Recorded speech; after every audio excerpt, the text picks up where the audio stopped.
Welcome to one more episode of me freaking out. Episode, what is it? 17. Um, the video adds this layer of added resistance and insecurity, but I guess that's also why it makes sense. I can't promise that I will do it always, but for as long as it makes me so uncomfortable, I can't help myself. um, what has happened a lot.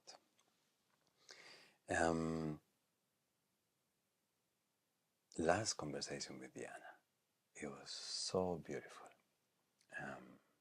She brought, I know Diana, we've known each other for a number of years, but I don't think we ever sat down and had such a heart-to-heart conversation. And it was so beautiful because she brought so much of herself. She brought so much truth and so much of her own vulnerability. I don't know, it was such a wonderful conversation, and it really resonated, the subjects that she brought up, and in particular things that I can see in my own life. And I think maybe the main subject was loneliness, which is very widespread. Is a feeling that is creeping through our lives and through our communities. And it hit me in a funny way, because if I look back in my life, I have only had two constants, two addictions, two things that I cannot live without. And one is people, and the other one is solitude. Always lived with people. I have had all the classic relationships. I've been a son, a father, a brother, a husband, a lover, a friend, and I have benefited from all of them. And then also in my professional life, or even in my life of hobbies, it's always been very social with the things that I do for a living. And also when I was younger, playing in competitive sports, and people, being with people, speaking with people, knowing about people, going bananas with people. But then maybe because that is such a given in my life, there is by contrast the necessity to spend a lot of time alone. So another side of me is that I'm very solitary. And that has felt in solitariness, solitude, has all the colors, yeah? Sometimes solitude feels lonely, and sometimes feels empowering, and sometimes it feels confusing, and sometimes it feels isolating. But what I have felt through the years, one thing that really helped me was to accept that part of who I am is that I need to spend time alone. And that didn't make me per se faulty. And that also freed me to have energy and time and focus when I actually had my meetings. It's almost like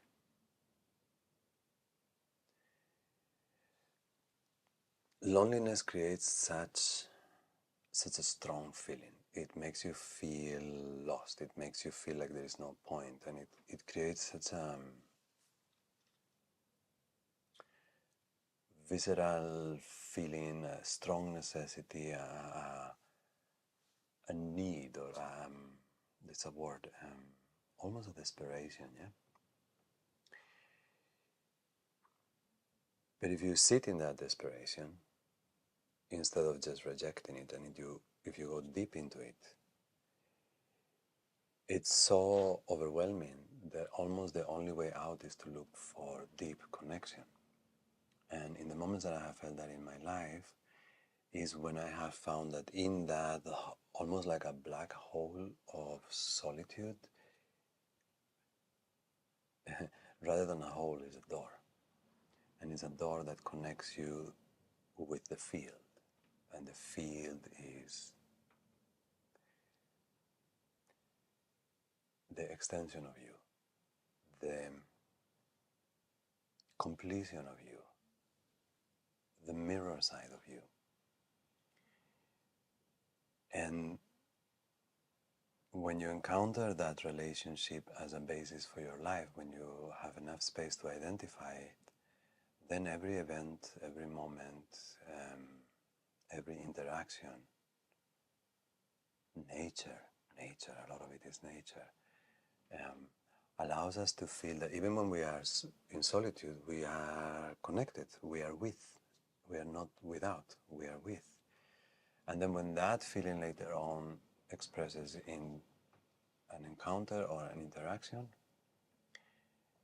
then you really are with, because you see the other person, as an extension of you. So the moment of intimacy, even if it is with a stranger, can go much deeper. So, yeah.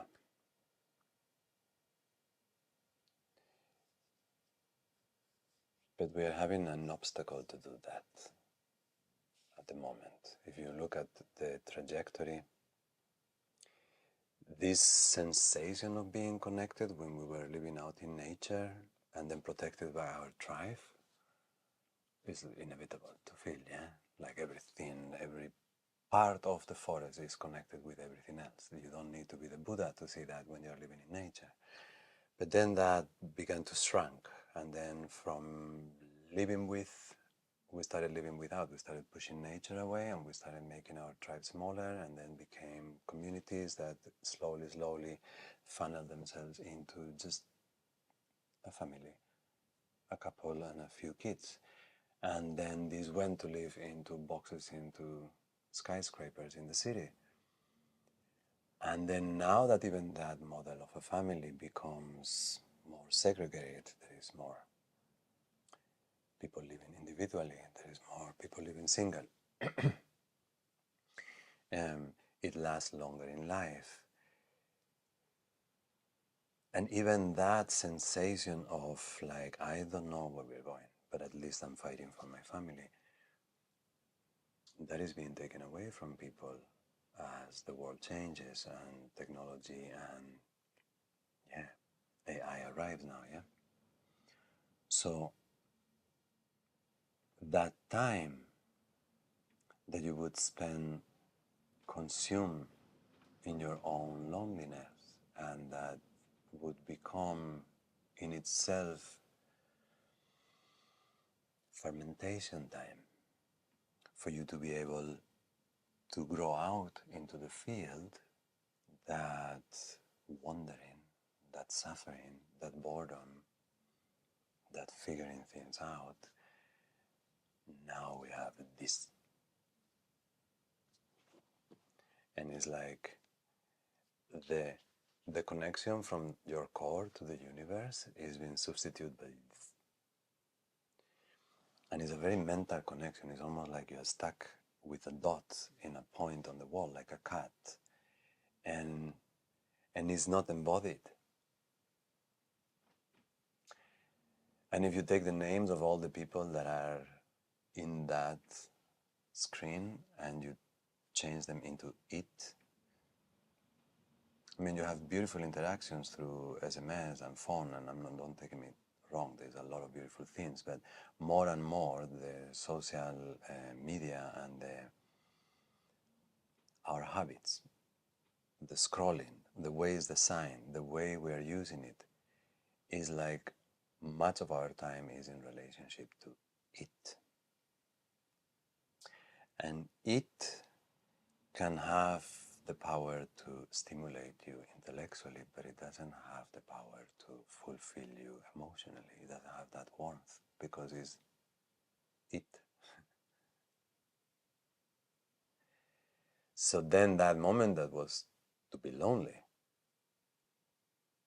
is shifted into an intellectual interaction with it. And it's fun for a while. I love intellectual interactions. But that little reward that you get by not needing to feel the loneliness that you're feeling inside, when it goes forth a little longer, it does no longer serve the purpose. It doesn't any longer protect you from the feeling. So you still have the feeling, you feel disconnected, and any opportunity that your own dissatisfaction and your own discomfort is creating for you to open up to a connection with all of it is again returned down, closed in, and zip, an intellectual relationship with it appears. And everybody feels empty. Yeah, so I was having all this in my head, kind of looking at angles. And then over here we had these forest fires. And you see exactly what I'm saying, you see it happening in front of your eyes. When the challenge in the 3D world, in the real world, is intense enough, the only solution that we have is to come together, communicate, and support each other. And this is what we saw here for 3 or 4 days. The fire went up and down, and it was high alert, and everybody was on their toes and go into the fight and get out of the fight. And there were concentric circles of community, from the ones that were in the front line to the ones that were supporting from behind to the ones that were saying, do you need a place to sleep? But there was this strong feeling that the community was holding the field together, and that there was a protective network that in this moment of necessity, everybody rose to the occasion. And it was a combination of good communication of people who needed help, saying that they needed help, people who could offer help, offering help, the institutions, the firefighters, whoever it was, everybody was full on. Individuals coming to their power in moment of need. But you could see the permeability of the communication in a moment where no one was pointing fingers and no one was accusing anyone of anything, and everybody gave each other a truce to let's get together and solve this issue. And I was feeling like, shouldn't it be that the solutions that you look for instinctually in moments of high crisis are the ones that really make sense? Because when a moment is so life or death and you feel like, let's come together, it feels very natural.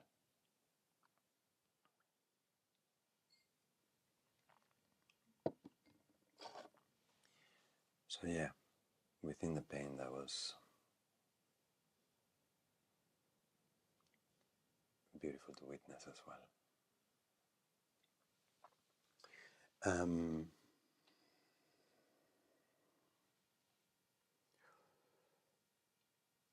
One thing that is interesting lately as well, as this wave of loneliness spreads, like I was saying before, your own sense of desperation makes you look for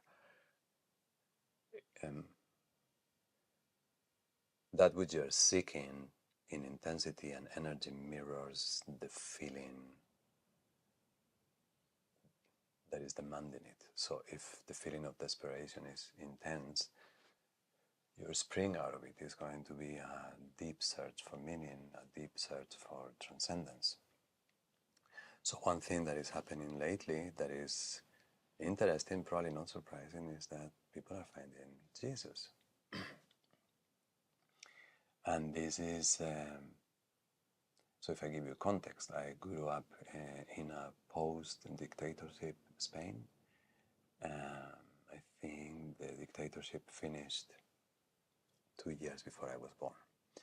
And it was very entangled with the church. So when democracy arrived, I mean, we gave our back to the church and walk away like like it was the devil, literally. Not me per se, but all my generation.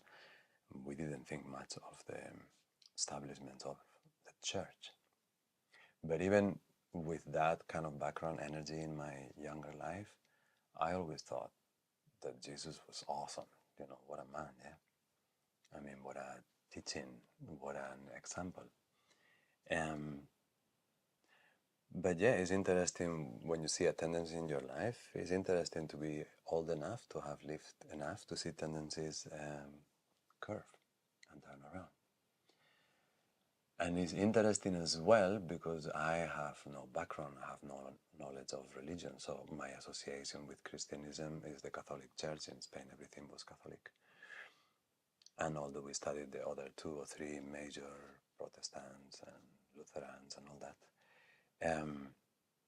like I have no idea, yeah?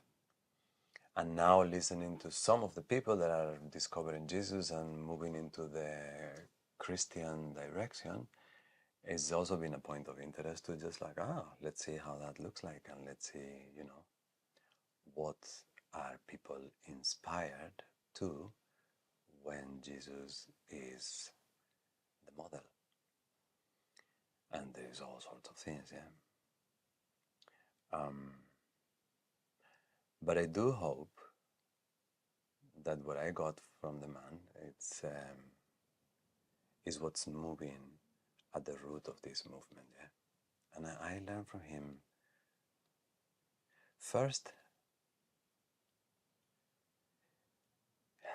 he didn't tell anyone that he thought he was the way. He was the way. Like that level of faith in yourself and the way. It's in itself, it's yes, the first clarification. It's he presented something so obvious that the fabric that builds things together is compassion. He was, to a fault of his personal sacrifice, he helped those who need it. And he demanded truth and fairness. And he was a daily example of that.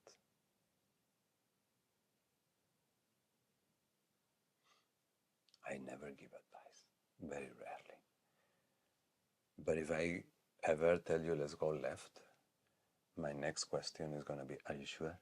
Maybe we should go right. What do you think? Yeah. Imagine the feeling of being so connected with the way that you can actually confidently, without any ego, just say, I am the way. So that's the first. That's the first, like, wow. But then imagine so much power, such direct connection to divinity, cities, miracles, an incredible ability to convince or manipulate if you are such a person. And he said, follow me, but he did not force anyone to follow him. Which means that his second incredible teaching is free will. He was a fisherman, yeah? So I imagine the net with big enough holes so the fishes can come in and out. And this is, put it together with the first one. This is not because he has any doubt on his way, on the way. He knows it's the way. But he needs to give you enough free will for you to choose the way. The famous finger in the Michelangelo painting, yeah? Like God is extended and what's the other guy? I don't remember. Has the finger bent, that you have to do that, yeah? And that's free will. You have to reach to touch the finger. And The way I see it, if you imagine a river,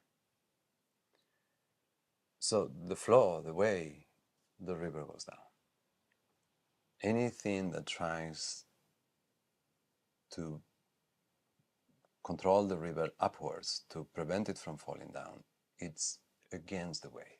It's going to create some sort of suffering. Now, if you build a dam in a section of the river that creates a ripple, and you decide to surf that ripple, it is against the way. You are going to fall and you are going to hurt yourself. But that is because you created for yourself a peak experience that was equal to the pain that you are feeling. So you create a distortion in the flow to gather an experience that you can exchange back into source. And that playing, that kind of following the way but playfully, following the way but allowing that in the embodiment of us as humans, trial and error, making mistakes, going in directions, trying possibilities, being different people, like some of the people that look like they didn't follow Jesus, they had lives that you would not want to erase from the history books, yeah? They created different ripples. And in doing that, we create suffering. In doing that, we create suffering for ourselves and others, but we also create contrast. Now, what I see is that there is a very clear cause and consequence karmatic law that if you create a ripple in the fabric that is artificial, that goes against the flow, and then you release it, as the band releases, it's going to hit you. So there is a immediate, there's like this singer Smog. He has such a beautiful sentence in one of his songs. We are constantly on trial. That is a way to be free. So you see, karma doesn't need for the final judgment. Karma is immediate.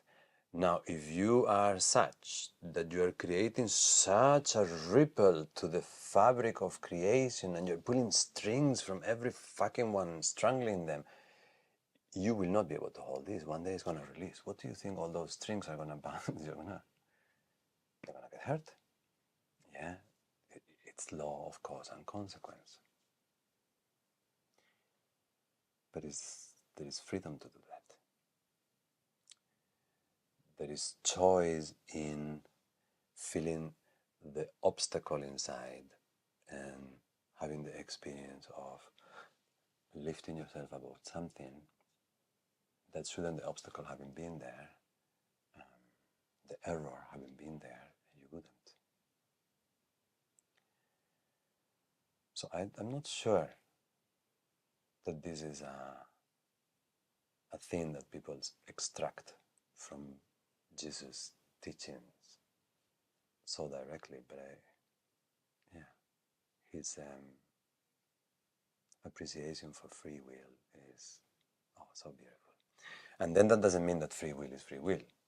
If you really love free will, you begin to investigate what free will really means. And then one also in there, in the black box of free will, you discover that very possibly everything is swirling, and that which I think is being chosen by me is happening in a way that creates the mirage that the choice is mine. But even to do that search, you need to go into the whole of free will and if it is true or if it isn't, how are you going to find out? And looking back in terms of karma, fuck, I make mistakes all the time. Last couple of weeks, I got some nice compliments. It happens. But I open myself to receive. Thank you very much. But it's also scary. It limits a bit my freedom. I feel like, what if I make a mistake? Then people are going to respond in the other way. Then you start having a little bit of a mental about what people think about you. And it's much easier for me to have you know that I'm a monkey with clothes and I make tons of mistakes, yeah? Than for you to build an image that I will for sure disappoint. But anyway, looking at my mistakes and my successes, when I see their consequences in life, there is to this day and to tomorrow, I see consequences in my life of causes that, looking back, they were unskillful and I would do different and I would do better. And there are big mistakes as well. But if I look back into them, I can always see that it was my choice. It's something I never outsourced. I share, I discuss, but when it was a choice that was important, it was mine. If I look back within the intention of that choice, I can often see a confused mind, a confused man sometimes. But from whatever degree of understanding I had at the moment, I chose. And that makes a whole difference because I'm living through my mess and through my joy as well. Yeah, so that I find so important. And then I think the last thing you take from this incredible man is what is his response to all the fishes that get out of the net. And now that there is so much corruption coming on, that the world is in so much turmoil, there is so many, also at the same time, so many fingers are lifting that are looking for judgment, looking for accusation and for payment, looking for a victory over evil.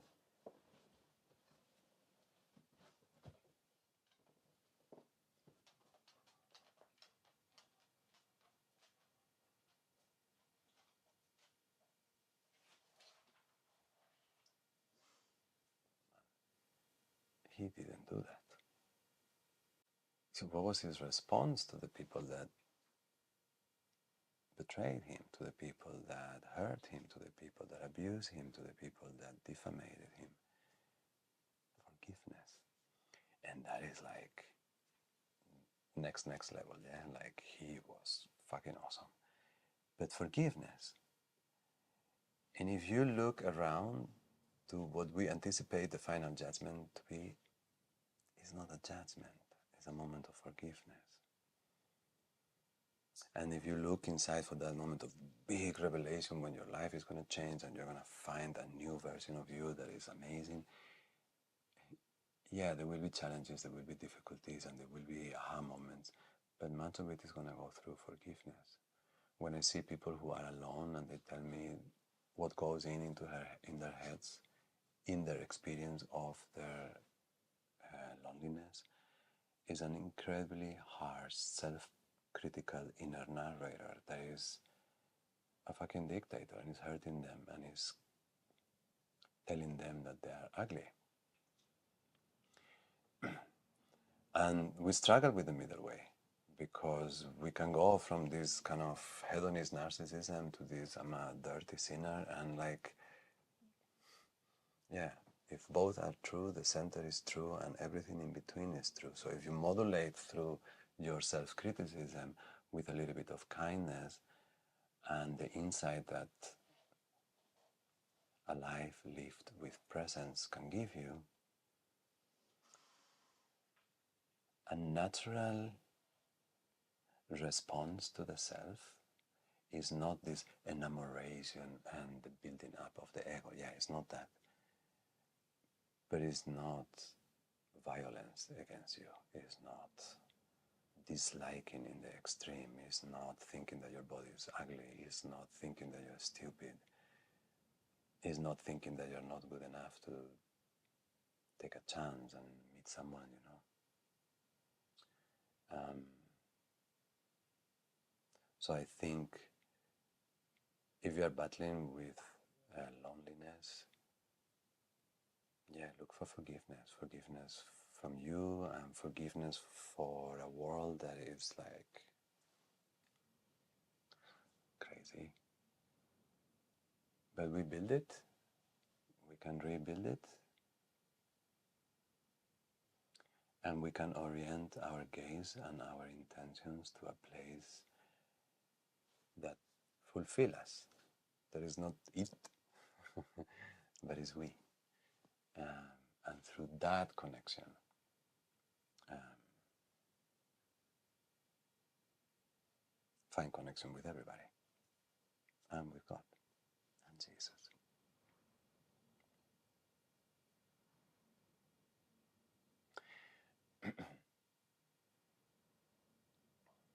There is a metal band that I love. It's called Death Heaven, and they made a last album that is called Lonely People with Power. And it's a study on a society built by an increasingly lonely human being that, yeah, with all the power of technology, builds the loneliness that he feels inside out into the world. This is the world that we have created.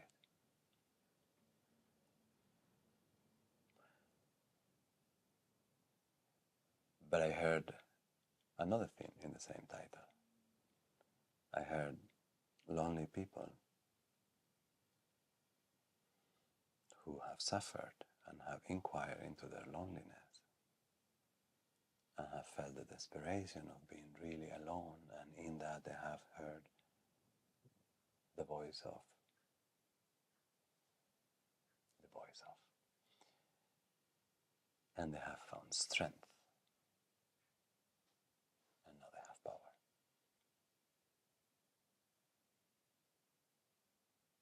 So if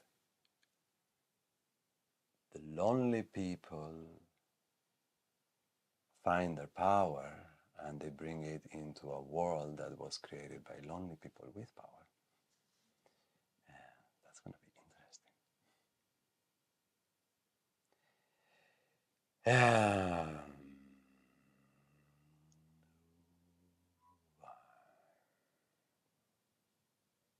I think that's going to be it for today. I'm going to check that it's recorded, that my voice is there, and I will do a practice to attach to this. Yeah, let's see. Let's see what we can do to feel the connection, probably something with the breath.